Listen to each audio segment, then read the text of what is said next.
بادشاہ نے کہا یہ ایسے نہیں ماننے والا، ہمارے پاس بڑے حربے ہیں، اس کو جیل کے اندر ڈال دو۔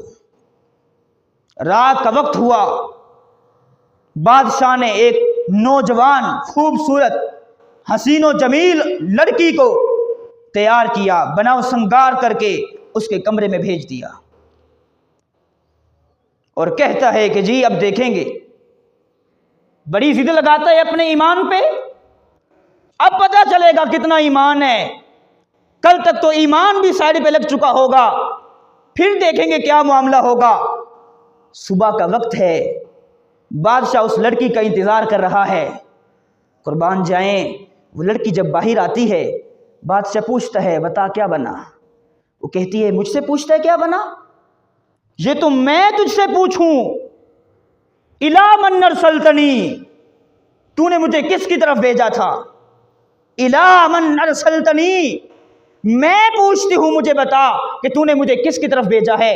ارسلتنی الی حجر ام بشر، تو نے مجھے کسی پتھر کی طرف بھیجا تھا یا انسان کی طرف بھیجا تھا؟ بادشاہ نے کہا کیا ہوا ہے، بتا تو صحیح، بات کیا ہے؟ وہ کہتی ہے ایک ایسا انسان تھا، رات بھر میں اس کے سامنے ایکشن کرتی رہی، مگر مجال ہے کہ اس نے سر اٹھا کے ایک لمحے کے لیے بھی مجھے دیکھا ہو، ایک لمحے کے لیے بھی اس نے مجھے دیکھا تک نہیں۔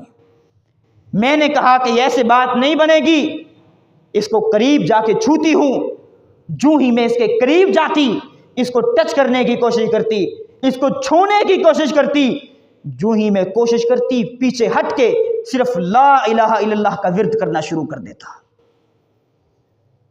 اسی طرح پوری رات گزر گئی، لیکن اللہ کے اس بندے نے میری طرف ایک نظر بھی نہیں دیکھا۔ ارسلتنی الی حجر ام بشر، تو نے مجھے کسی انسان کی طرف بھیجا تھا یا کسی پتھر کی طرف بھیجا تھا؟ یہ تھے ہمارے اسلاف، یہ ہے ان کی جوانی کی پاکیزگی۔ اے اللہ، یہ جوانی کی پاکیزگی مجھے اور میری اس نوجوان امت کو بھی عطا کر دے۔